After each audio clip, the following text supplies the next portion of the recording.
সরস্বতী পুজো তো জীবনে অনেকবারই এসেছে গেছে, কিন্তু এবারের সরস্বতী পুজোটা ছিল একেবারেই আলাদা।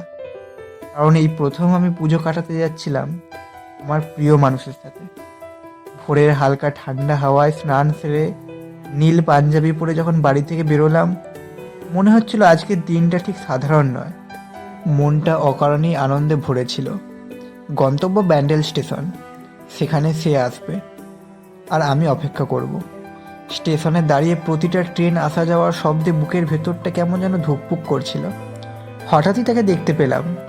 সে যখন আমার সামনে এসে দাঁড়ালো, মনে হলো সময়টা যেন কয়েক মুহূর্তের জন্য থমকে গেল। নীল শাড়িতে মোড়া সে, লম্বা ঘন কালো চুল এলিয়ে পড়েছে কাঁধে, টানা টানা দুটো চোখ একরাশ শান্তি, আর কপালের মাঝখানে ছোট্ট টিপটা তাকে আরও অপরূপ সুন্দর করে তুলেছে। আমি চাইছিলাম চোখ সরাতে, কিন্তু পারছিলাম না। ওই মুহূর্তে পৃথিবীটা যেন শুধুই ওকে ঘিরেই ঘুরছিল। ওকে গাড়িতে চাপিয়ে নিয়ে গেলাম আমার স্কুলের দিকে, যে স্কুল থেকে আমি পাস করেছি, যে জায়গার দেয়ালে লুকিয়ে আছে আমার শৈশবের কত স্মৃতি। ওর হাতটা শক্ত করে ধরে পুরো স্কুলটা ঘুরিয়ে ঘুরিয়ে দেখালাম।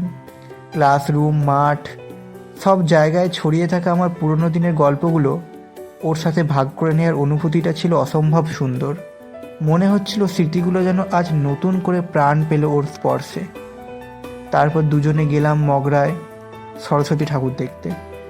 এক প্যান্ডেল থেকে আরেক প্যান্ডেল, দুজনের হাত দুজনের হাতের মধ্যে জড়ানো।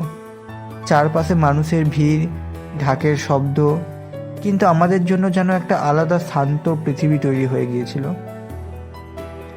এক প্যান্ডেলের সামনে ফাঁকা মাঠে দাঁড়িয়ে গল্প করতে করতে হঠাৎ সে তার ব্যাগ থেকে বের করলো একটা গোলাপ আর একটা চকলেটের প্যাকেট।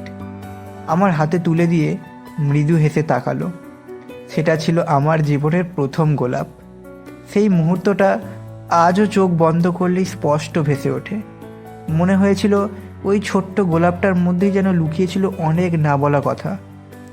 দিনের শেষে ওকে গাড়িতে করে আবার ব্যান্ডেল স্টেশনে পৌঁছে দিলাম।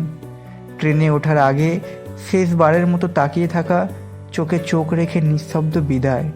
কিছু কথা বলা হয়নি, তবু সব অনুভূতি যেন বলে দেওয়া হয়ে গিয়েছিল। ট্রেনটা ধীরে ধীরে চলে যেতে যেতে মনে হলো দিনের আলো নিভে গেলেও স্মৃতিটা সারা জীবন আলোর মতো জ্বলবে। এইভাবেই আমার এবারের সরস্বতী পুজোর দিনটা হয়ে উঠেছিল অসাধারণ ভালোবাসা, স্মৃতি আর একরাশ নীল আবেশে মোড়া এক অনন্য দিন।